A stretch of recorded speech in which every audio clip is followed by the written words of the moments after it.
Hey guys, it's Josh here and I'm back with another Sun and Moon Wi-Fi battle. Now this was actually a battle against Joey Fontaine, OU battle. Now, excuse me, he has some cool videos he puts up. As I said, I may have said before, I can't remember if I said it out loud on the channel. He actually does prefer a lot of higher, stronger Pokemon in higher tiers, but if you do like those videos, please do check out his channel. I'm going to link it below. He's a fun guy, really cool, and hopefully I'll be have a few more battles with him in the future. Well, I will be, I know. But you guys have to wait and see him. So anyway, he leads off with this Skarmory, which I was like, okay, this is probably a Spikes or whatever setter, but with it setting, I'm going to assume it's a defensive type, which was what I was hoping, because I let off with my Beedrill to do the whole fashion trick of Mega Evolve and U-turn out of here and see where we go with that. So I was pretty confident. I was sure, not sure, but I had a feeling I may be taking some recoil damage at this stage from a Rocky Helmet. And I was more than correct, but that's fine. As you can see, he runs a little bit more traditional, stronger sets. And then I thought, oh, let's bring in my Gengar. Let's see what I'm going to get hit with. I expected rocks, and then he goes for the Whirlwind, and I'm like, okay. So, not sure. I think he did point out to me in the end he didn't have the moves he wanted on it, which did suck a little bit for him, but it worked out fine for me. So here he's going to withdraw his Skarmory and bring in his 10,000 BC, which is his shiny Mamoswine. And I was like, okay, if he's going to bring this in at this stage, especially against me, I'm going to assume he's going to hope he can take a hit, so possibly. And then, yeah, okay, it was Focus Sash as I expected, so I was like, okay, well, he could take me out. I don't know who's faster, he probably is. I need to use Mamoswine more because it's pretty cool. But pretty much any Mamoswine you see is usually a setter, and I'm probably going to make one that is some weird set. So I'm able to take it out there with the Surf, and yeah, so I was pretty happy. You know, it's a decent start. He did get the rocks up, which does suck, but it does actually help him. It stops me from using Beedrill over and over and over and swapping in and out. Now, here I nearly made the mistake of going for Surf because I am choice Specs, but then remembered that I'm best off not going for that, obviously, because he has Water Absorb, so it was going to do nothing. And then he goes for the Earth Power. I'm like, okay, that's cool. Hopefully he'll go for that again, because then I can survive it, and I can work this well. So I was hoping, and because I don't use Legendaries of that, I don't know what moves he can and does carry, but unfortunately he pulls out the Sludge Wave there, and he's going to take down the Azumarill, which sucks, because if he had a move I could have survived, I was going for the Bulldoze, and I'm sure 2 Bulldozers would have put him, if not taking him out, put him in a really low range of HP. So I thought, okay, bring in the Gengar here, which is actually also a Specs Pokemon. This is my Specs Gengar, which is the shiny Gengar that got given out as a special Mega Gengar in X and Y. So this Gengar also does carry the Sludge Wave, which isn't a move I believe that Gengar usually learns, but I thought I'd bring him over when I brought a few over before. So I thought I'll stay in here and go for the Thunderbolt. I don't know what he's going to hit me with, and I was hoping to get a Paralysis off, but unfortunately I don't. So I was like, I don't really want to swap anything into this, though I probably could have swapped Empoleon in without taking too much damage.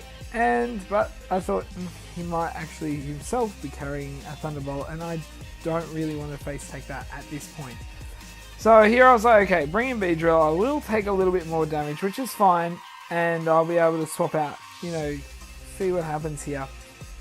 Now, with him withdrawing, it makes me wonder if he's a Specs or even a possible Scarf Latias there. And I went for the U-turn again, and I should have saw it coming more that he was going to Rocky Helmet me down with my Beedrill, but I had to take the opportunity. So this Beedrill can't do too much more. Well, it can't take, you know, coming in and then U-turning out again. I'm going to have to rely on other moves if I'm going to attack. So I thought I'm going to bring in Empoleon here.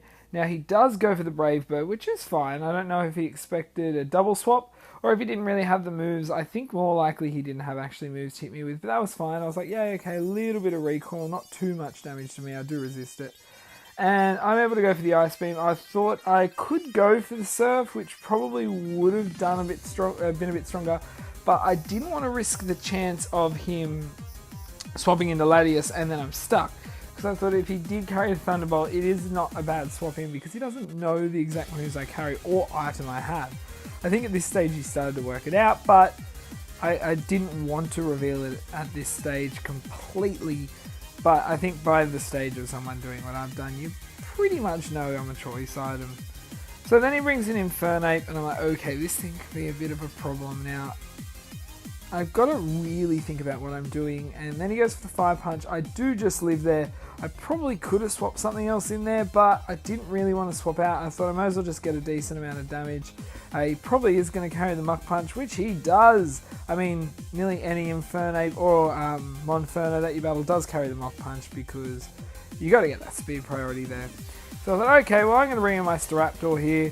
Now, if you have watched many of my videos before, this Staraptor isn't the best set, because it's a defensive fly set with Roost, Feather Dance, and Close Combat with Fighting Z. Roost, Feather Dance, oh, and yeah, Fly. So I thought I'll go for a Fly. He'll probably swap out, which is fine with me, because whatever coming in is going to take a decent hit. So in I come, and that does do a fair bit to Latias, so I was like, okay, well, see if I outspeed, and unfortunately I don't. I thought I might have outsped, so maybe at this stage he could be choiced. And I went for the Roost. I didn't think he'd do as much damage as he did, so I was like, oh, I don't know if the Roost was the right choice or not. Am I going down here or not? And he goes for the Side Shock again. I'm like, please, could come down to rolls even, I'm not sure. And I do survive again, so I'm like, oh cool, I'm just going to go for a Fly. You know, something's got to take a hit on his team.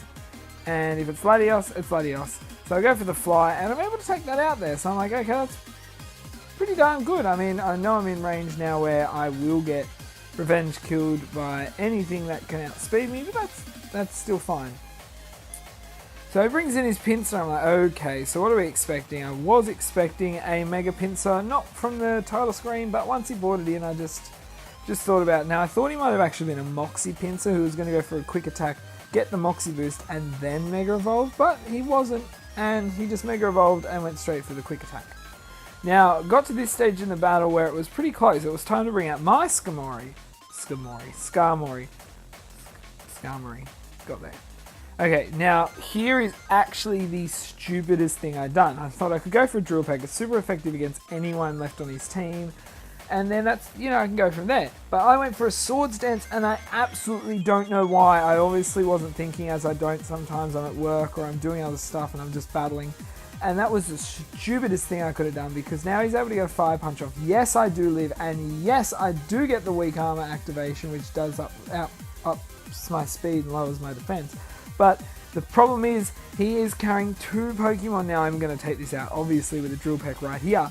But both his Pokemon had priorities where I probably could have taken it out in Infernape with just a super effective Drill Peck, and he actually had nothing to touch me with, really, with this Dick Pick, which is his nice little horned Pinsir, Mega Pinsir again. So now, thanks to the Weak Armor drop and the fact that I'm on almost no HP, I'm going down there. I'm going to bring back in Beedrill, but there is absolutely nothing I can do unless he doesn't go for the quick attack. So that really does suck. I mean, all I had to do is sit there and think about the best option for, 2 seconds, and I could have easily been able to claim that match with just the first Drill Peck. But, you know what? That's what happens, and that's what I did. So that was fine. It was a fun battle against Joey Fontaine. He has some really cool battles. As I said, check some of them out. It's pretty interesting. If you don't like higher tiers, I understand, but he does do some mixed and lower tiers as well so often, but he does prefer the higher and stronger Pokemon. And as I said, there will be some battles I'll be having with him in the future. So anyway, guys, if you do like that battle, let's fly that like button. Just jump right up there and come crashing down onto it, because why not? And yeah, leave me some feedback, guys. If you do, as I said, do check out Joey Fontaine's channel. Leave him, you know what? Why don't you go leave him a like on one of his videos? Even if you don't love everything you see over there, it'd be cool if you went and gave him a like, because I couldn't have had this battle without him. There you go. But anyway, if you do have any comments, chuck them down there. If you have suggestions, theme teams, Pokemon you want me to use, sweeps, challenges. Oh, I like hearing challenges. I'm working on some now. I really just got to get stuck into it. I'm also going to try and mash out as many episodes as I can of some of my other things at the moment. And yeah. But anyway, guys, until my next video, I'll see ya.